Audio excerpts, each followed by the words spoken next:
Well, thank you for joining me today. And for those watching at home, I'm joined by Michael Menzel, whose name I've probably pronounced slightly wrong.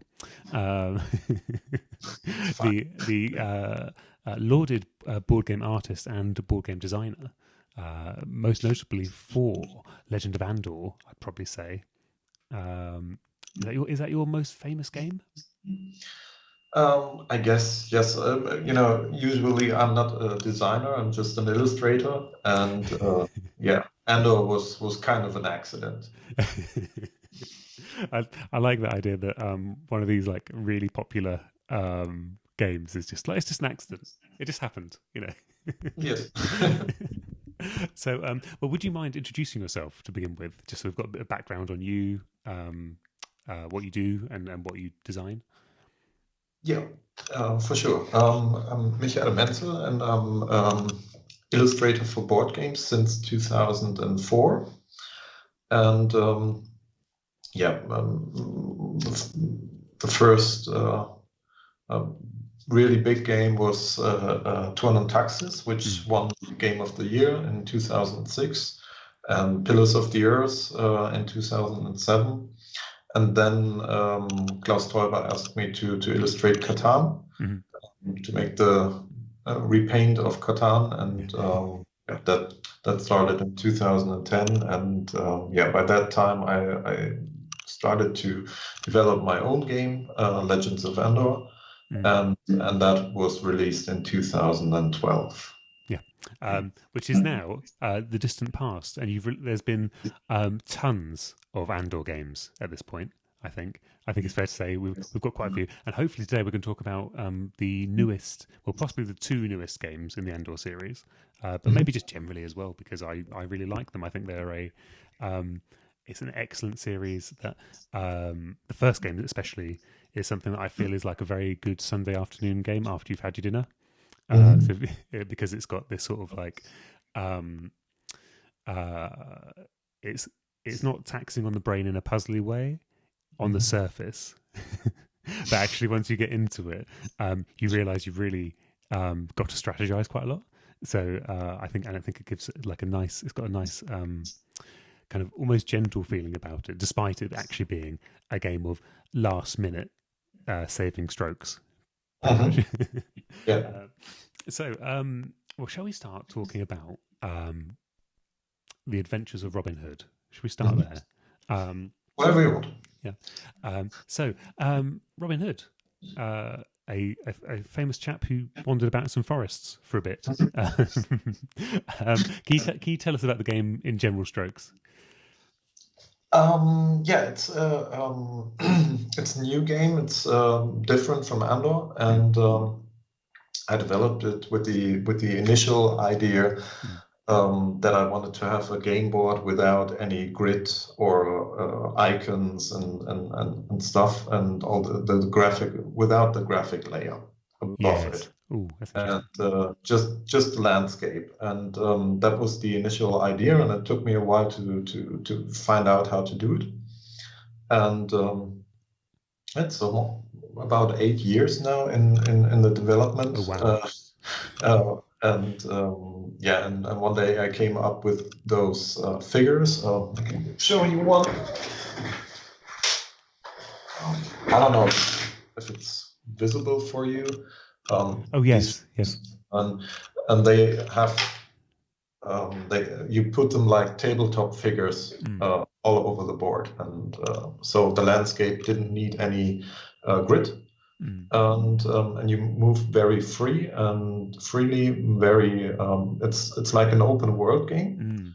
and you see the castle and the forest, and it's always like you get a task, like for instance, find a sword, Mm. and then you have to watch the board, and there's a guy in the village, probably a smith, probably we can get the sword there, but maybe there's a knight over there, so maybe we go there.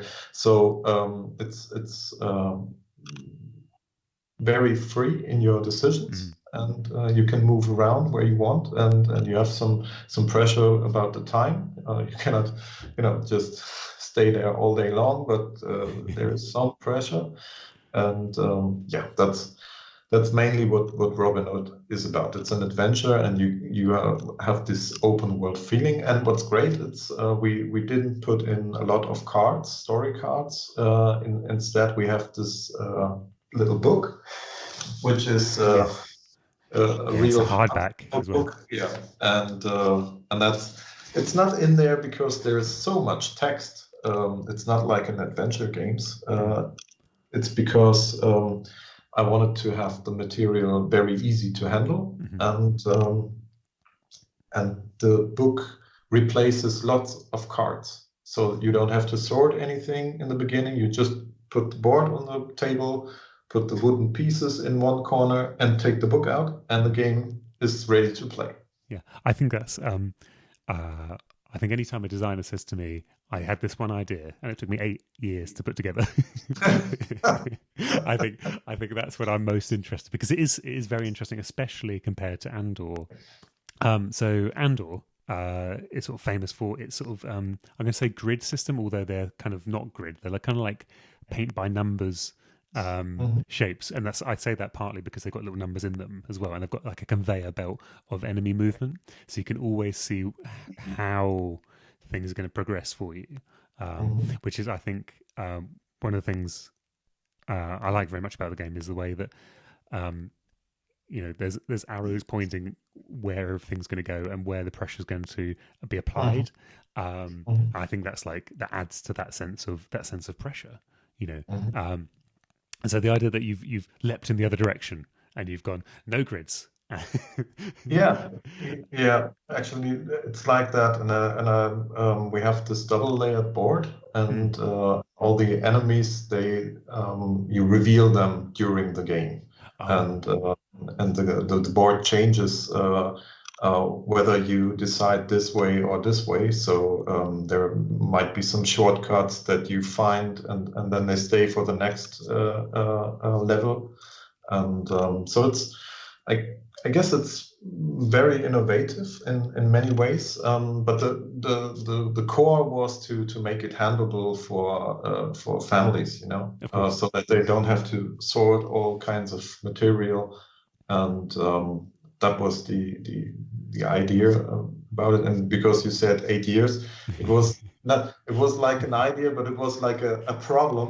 It Mm. took 8 years to solve. Yes, exactly. Yes, I do like this when talking to designers, because it's just the idea that um, uh, that you're just sort of, because it's all these things are just pushing the medium forward a little bit. I think every time someone says, "I'm going to take the grid off the board," or "I'm going to remove trading from a Euro game," or whatever it is, that someone says, "I'm going to do something like that," I always think it's an interesting thing to push forward. So tell us then about the way the board actually changes. So do the pieces slot in from the start, and then you remove them to reveal enemies, shortcuts, and so on, or is it more? Is there more on and off? In terms of placing pieces, etc. The great thing is you don't have to place anything. It's all in the board already. Okay. So you just take it out of the box, and you have these 8 puzzle pieces of the board, Mm. puzzle them together, and then you can start. And all the tiles are part of the board already. Mm. And then, driven by the story, you reveal tile number 14, and then there shows up an enemy which has to be defeated, or Mm. a nobleman where you can steal the money from. So yeah, that's how it works. Yeah, that's excellent. And sorry, and this is just a, a very maybe too simple question, but you can put the pieces back, can't you? Yes. It's not a sort of legacy game. No, if you like, I show you just a Oh yes, part of the please. I'd board, love to. so it's easier to understand.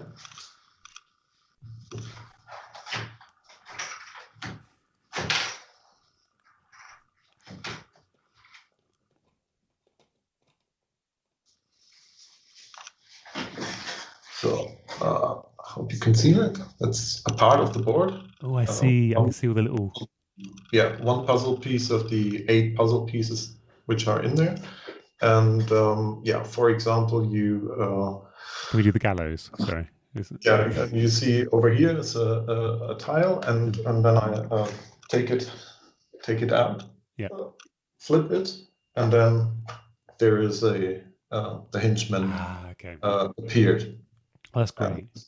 yeah, and it's all in the board, and that makes it very easy to handle because I had this easy to learn rule in Andor already, but what I underestimated was that for family players, this huge material, these tons of cards and figures, are not too good to handle. They are kind of overwhelmed by all. You think Yeah, families are overwhelmed by all the material that they have to sort and stuff, and that was what I wanted to avoid with Robin Hood. So it's really very, very easy to handle. Yeah, I like that. I like component minimalism. I think that's a really interesting space that people are pushing towards at the moment. So you mentioned earlier that you could rob some rich people, which is a Robin Hood thing, obviously. What kind of Robin Hood are we playing here? Are we doing sort of Disney Robin Hood? Are we doing Men in Tights? Are we doing, what kind of Robin Hood? Is it a dark Robin Hood? It's a family of Robin Hood, but it's a very serious one. So we're never getting any funny or Men in Tights like. It's very serious because I think you cannot really transport the emotion of danger, and we have to fight together if the opponents are somehow funny or laughable. That doesn't work. So it has some tension. It is very serious. Yeah, some people who played it already were reminded a little bit of the 80s series. I don't know if you remember. It's BBC. In the 80s, we had a series with Clannad as for the soundtrack, and that was a Robin Hood series, and some feel reminded of that. I'm reaching back into my mind and trying to remember if I saw this as a kid or anything. I can't quite get there, but I've got this lingering feeling that I probably did see something of this. It's hard to watch these days because it's really 80s, and the fighting sequences are a little bit a little bit old, but the series itself, it's nice, and so it's a very serious game, but as a family game, it's never brutal or kind of nasty. That it never is. Yeah, excellent. Well, that's great. And so, can you? Well, I suppose one last component question. The very long bases. How does that interact with the board, or do they interact with other pieces? Yeah, we do have several figures. We have two standing figures and three moving figures. And it's you stand somewhere in the forest, and then you want to go somewhere else, and you put the other moving figures like a chain, like the pieces of a chain, and you can walk around trees or people, and then in the end, your second standing figure comes at the end of the chain, and then you take away all the others, and then you moved from A to B. So it's very, very much up to you how far you can go. That's very good because I, for some reason in my head, I thought, is this like a war game? Are we going to be getting tape measures out to say, I can move 3 inches? Yeah. It's it reminds people of some tabletop game, but the big difference is it's very easy to handle. It's not like you have a ruler where you really have to see how far you can go, and it's cooperative. So it doesn't matter if you you shift your figure a little bit. It's not that you have a fortune against the other players. So it's because of it's cooperative. It's no problem that you can really move the figures, and they get shift it a bit, it doesn't matter for the game. Mm-hmm. So, is there failure in this game? Can you get caught? Can it all go wrong? Yeah. Yeah, you have it's nice. You have no grid on the board, but you have shadows and areas which are very light and bright, and there you have guardians of the sheriff, and if you stand completely in the shadow, you cannot be seen by them, you cannot get caught by them. But if you go out into the light, then they can catch you. And yeah, that's very important so that you can hide and not be seen by them.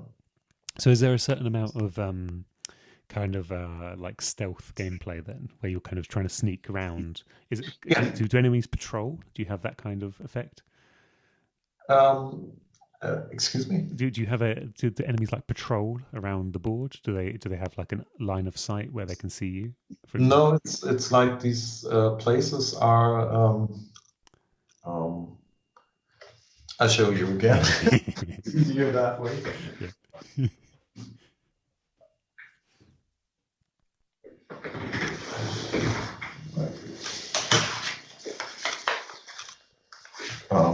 Now we have a piece of. I have to change a few tiles because they could spoil you. So yeah. So you have this. I see. Now we're in part of the forest, and this is a bright part, and this is a shadow part. And here can pop up a guardian. So if I flip this tile, so now here's the, and in this area you would get caught. Yeah. But if you stand in the shadow, you're safe. Okay, this is really smart. I like this. Yeah, and so the board is still a painting, but the shadow has a deeper meaning in terms of gameplay. Yeah. That's great. I love that. That's really exciting idea. So, well, you mentioned there that it is a painting, and obviously, you introduce yourself mainly as an artist. So is that where you started from with this game, and is this where you started from with all your games? Do you start from the art and then move out, or? It's it's just the two games, and so it's hard to say how I do it usually, but with Andor it was like we wanted to play something with a fantasy theme. My son and my nephew and me, and they were 9 years old at that age and at that time, and I bought the War of the Ring. Oh yeah, and we were a lot of the Ring fans, and then I tried to set up the game, and it took me hours to to read all the manual and the figures and different cards, and and it really took some time. And I just surrendered and said, okay, I can't understand this. I'm not bright enough for that. So, but then we were on holidays, and we started to paint our own game board, and we started to do our own game, and it was much simpler, and there was very few rules, and but we took it with us every holiday, and at one point it took so much space in my mind, so that I thought, okay, I have to show it to an editor. And then he can say, okay, it's a bad idea, it's stupid, so put it away. Yeah, and then I guess I would have never showed it to anyone again. But Wolfgang Lüttke, the editor of Cosmos, I showed it to him, and he saw that there was something special in the game, and that's why we kept on working on it, and then it got published. But the initial idea was to play a fantasy game with my boys, which wasn't that complicated. I like that. I like the idea that you this is a reaction to a rule book. An Yeah, entire successful game series based on looking at a rule book and going, "Oh, that's too much." yeah. I mean, if there would have been a game like Andor at this time, I probably would have never invented one because then we would have had our game. Yeah, absolutely. Oh, that's fabulous. Oh, okay. And so I was just wondering on the painting side because I wonder if that made it easier for you to think about the rules when you because you painted the board. Maybe you painted the board and thought about that gridless world, and that makes it more easier for you as an artist to see that maybe because you think, well, obviously I don't need to grid this out because there is shadow here. It's the world exists in my That's painting. Yeah, that's really in the case of Robin Hood, that was very important to be an illustrator, and the idea, the original idea came from being an illustrator and didn't want to have any grid or so. Um, and I think even Andor is very much out of the view from an illustrator. For example, if you have there is a tile, a token you can get, the potion of the witch, Yes. and this one, it has on its front, it's a bottle full of potion, and on the flip side, on the back side, it's half full, and then it's empty. And it's not because of the mathematics in the game that you can use this potion 2 times. It's because of the tile has 2 sides.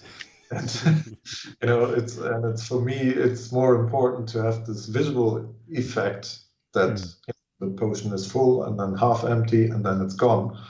And that's how I develop my games. Yeah, it's sort of like visual fidelity leading it. Sort of like the truth of the thing, Yeah. like leading the design in some way. Yeah. And it could have happened that someone who's really good at mathematics would say, "Oh, it's much better if you could use it 3 times." But the tile has only 2 sides, so I'm sorry. That's clearly the answer, isn't it? If the tile has 2 sides, that has to be the answer. Yeah. So, the other thing I want to talk to you about, if that's okay, is the Andor family game.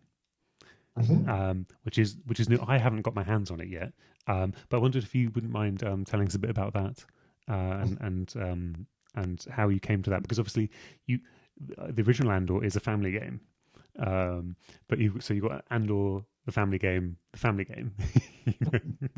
Yeah.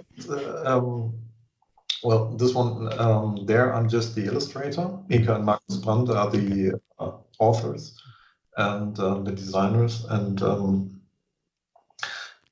in Germany we call it Andor Junior, so junior. So it's a kids version of Andor, and but every country has its target group and knows better what to do with the product. But so for us it's the kids versions of Andor. But it's very good to play with family, and so these borders get a little bit grayish. It's not like the great thing about this game is you can be there, part of it as an adult, and you have a great time too. So it's actually a family game because you don't feel bored because it's stupid. It's a very good one. It reminds me a little bit of the Shrek movies a long time ago. Where you sat as an adult right beside your son or daughter, and you had a good laugh too, and maybe 50% of the jokes weren't for kids at all. So and that's the same for me with Andor Junior or Andor Family Edition. You have a good time as an adult too. Yeah, that's interesting. Can you tell us about the game itself at all, or Excuse me? Can you tell us about the game at all in terms of do you know if the scale of it is shrunk at all or anything like that? The game is simpler than the original Andor, but in a very nice way. For example, um, you have in Andor you have this track where you have your hours of the day. Mm. You have a token that you know for every step you go or every fight you do, you push that token further. So and in the end your day is passed. For the kids, it's the same, but they have discs, yellow discs, which are called sun discs. And whenever you do something, you give away these, you pay those sun Yes. discs. So it's not an abstract track, but the kids do have those sun discs in front of them, and they know I can give them away. And at dawn, they get sun discs back, and one hero has more than the others. So it's done in a very very well way to how they transformed the original Andor to a kids game, and that's great because both Inka and Marcus they have been Andor testers from 2010 on. They are part of the process very early on, and it's great that they now continue the story. So if anyone asks himself why the king in Andor is called Brandur, he's named after them. Is that true? Oh, that's fabulous. So that's why he's called Brandur. I did not know that. Oh, that's some deep Andor lore there. That's great. That's fabulous. Well, thank you for joining us today as part of the virtual showcase, and we'll see you again soon. Is there anything else you'd like to plug, tell us about, or tell us what's coming next? No. So Andor will be continued, of course. We have found other authors who continue the story, and and I'm really excited about the release of Robin Hood, which will be by the midst of the year. Will be an English version there. Sorry. For those at home, we're talking. I think a few days after the German release, aren't we? Yes. So you are absolutely worn out from talking about this game. So yes. So wonderful. Thank you for joining us today. Thank you, Chris.